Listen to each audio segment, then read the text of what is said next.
What's happening with y'all, man? Real E-Leezy in the building. Good afternoon, good evening.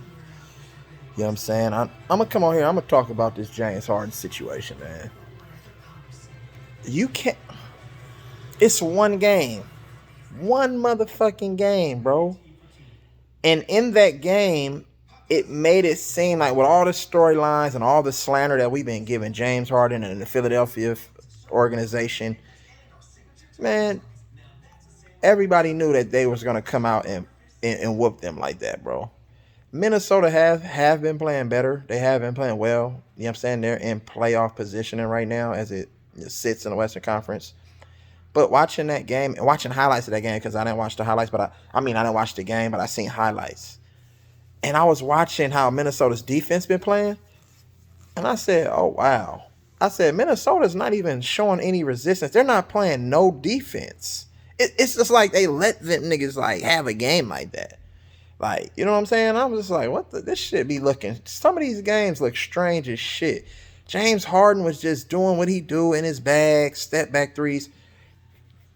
That's who James Harden is.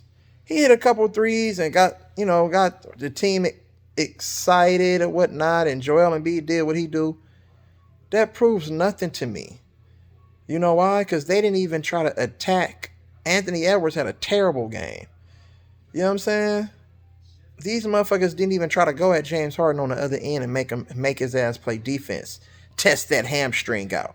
You know what I'm saying? Test his little knick-knack injuries that he's, you know what I'm saying, been hampered by all season. They didn't try to test that out. You feel what I'm saying? So James Harden did what he do. That's what he do. Just put up numbers. Are those numbers good enough to propel them to an NBA championship with the possibility of winning that championship? No. Until he proves himself, then we just gonna have to say he's been the same player his whole career, bro.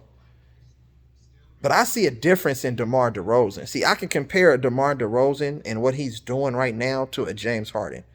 See, DeMar DeRozan mixes his game up. He can do a plethora of different things. He has unbelievable footwork. He don't need to dribble, shoot. You know what I'm saying? He don't need to pick and roll, you know what I'm saying, every time and shoot a floater. See, DeMar DeRozan can get to any spot on the court and get a shot up. Period. Now, if you tell me you put DeMar DeRozan and trade him for James Harden and put DeMar DeRozan in that position with motherfucking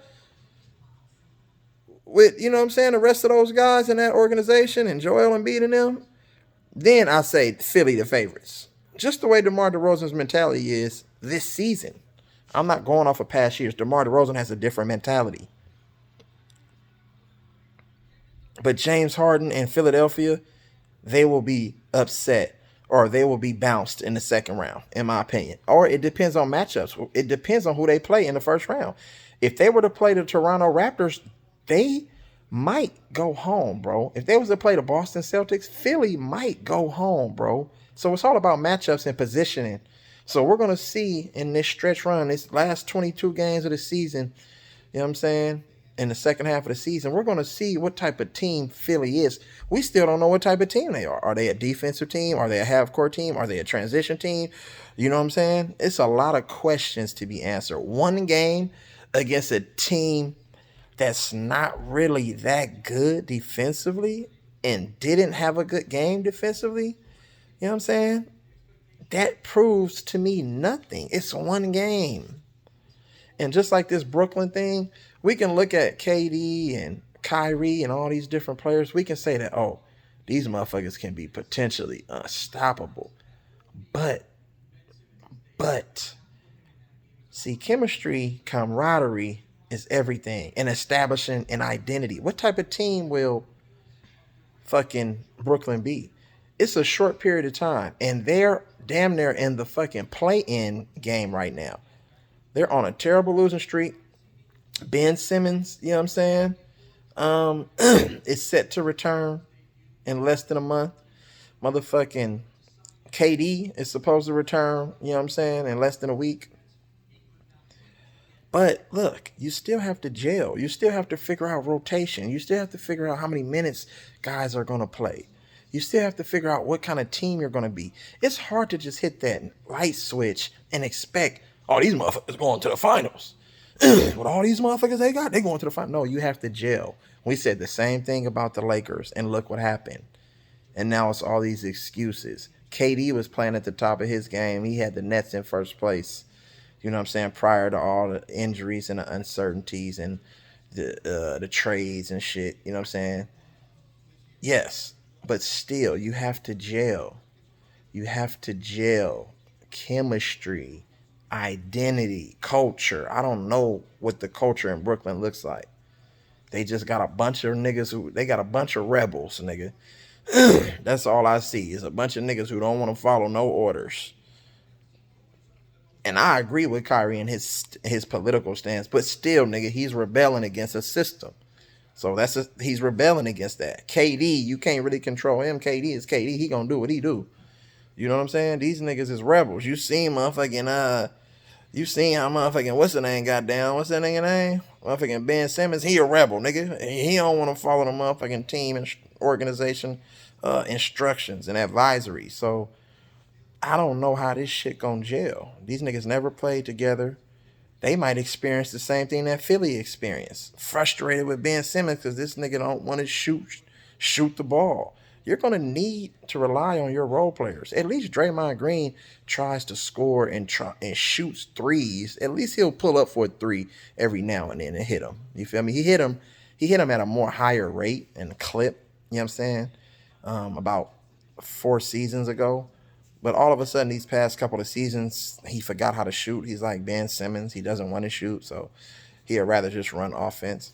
But you still have to see what these niggas gonna look like. Are they gonna gel? See, that's what I'm saying. I don't be just crowning niggas to crown niggas, bro. It's an eye test for me.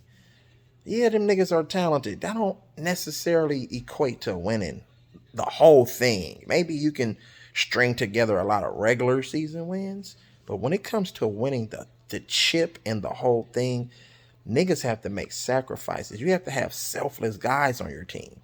You have to have guys that's unselfish. You have to have guys that have a mentality where, nigga, I'm going to put the team on my back. Nigga, it's time for me to carry the team. You get what I'm saying? It's time for me to go get a bucket. It's time for me to go get a clutch defensive stop, a la Giannis in the finals. You know what I'm saying? You have to be able to perform under the most highest amount of pressure in those moments. That's what separates you. That's what builds legacies. You get what I'm saying? That's what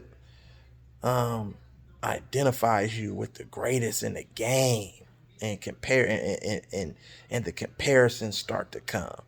You know what I'm saying? You can't just put up numbers blindly and be like, "Oh, I'm the greatest in the world." Why? Because you put up hella numbers. But you needed all these different circumstances in order for you to win. Nothing was like a fair ordeal. Like, you didn't get this shit out the mud.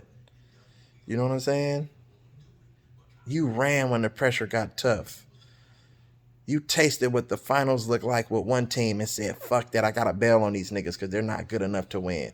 But you're the best player in the world, so you're supposed to lead by example. You're supposed to build that confidence in those guys to say, we was right there, you guys. We're going to come back harder, stronger. Everybody work on the game.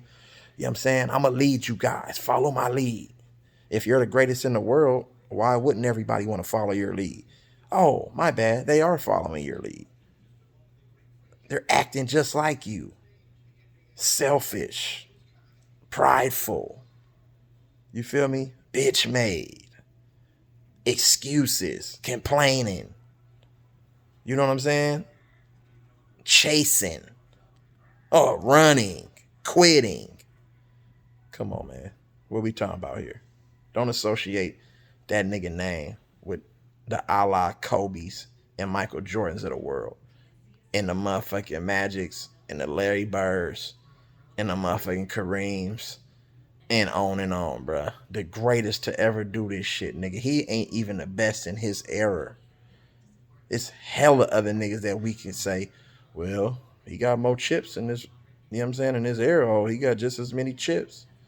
Oh, that motherfucker got a couple MVPs, unanimous. The greatest player in the world didn't even have a unanimous MVP, bro. Not even Jordan had a unanimous MVP. Steph Curry was the first unanimous, bro. Do you know what that means? And I'm not saying that means Steph Curry is better than Jordan or better than LeBron, but I'm just saying the way that motherfuckers talk about LeBron, you would think that he would just be unanimous MVP every season. You feel what I'm saying? For those years that he won it. But we finna check out this motherfucking Brooklyn and Milwaukee game, man.